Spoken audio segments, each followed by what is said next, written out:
మహారాజు తానే సమిధల్లె మారి నిలువెల్లా వెలిగెరా భోగాన్ని విడిచి త్యాగాన్ని వలచి తాపసిగా నిలిచెరా జనక్షేమమే తన సంకల్పముగా తన ఊపిరి హోమజ్వాలలుగా స్వర్గాన్ని శాసించెనురా అమృతమును ఆహ్వానించెనురా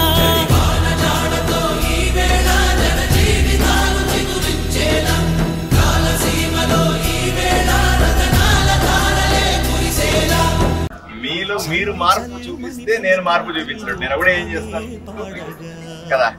దయచేసి మున్సిపాలిటీకి సంబంధించిన వివిధ శాఖలకు సంబంధించిన ఉద్యోగులకు అందరికీ కూడా నేను విజ్ఞప్తి చేస్తా ఉన్నా, ఈ రోజు నుంచి మున్సిపాలిటీ పనితీరులో కానీ మున్సిపాలిటీని ఈ ఊరిని బాగు చేయడంలో కానీ మీ వంతు పాత్ర ప్రత్యేకంగా ఉండాలని మీరందరూ కూడా తలా ఒక చేసి 1 గంట ఎక్స్ట్రాగా పనిచేసైనా సరే మార్పు తీసుకురావాల్సిందిగా కోరుతా ఉన్నాను. మార్పు మనకు వస్తే సరిపోదు. ఏమంటే నేను మార్పు తెచ్చాను, నిన్న వరకు ఇడ్లీ తినేవాడంటే ఈరోజు దోశ తింటున్నానంటే అదే మార్పు అంటే కుదరదు. మన మార్పుని ప్రజలు చెప్పాలి. ఏమంటే కొత్త ప్రభుత్వం వచ్చింది, కొత్త ఎమ్మెల్యే వచ్చినాడు కాబట్టి మార్పు వచ్చింది అని ఎవరు చెప్పాలా? ప్రజలు చెప్పాలి. ప్రజలు చెప్పాలంటే కనిపించాలి, వాళ్ళకి కనిపించేలాగా చేయాల్సింది మీరే కదా.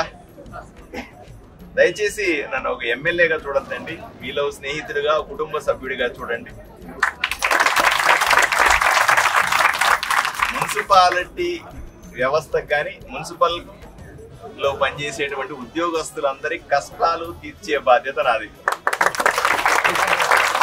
నాకు దాంట్లో సమస్యలు కూడా చాలా తెలుసు, మరిన్ని తెలుసుకుంటాను. కమిషనర్ గారితో కూర్చొని తెలుసుకుంటాను.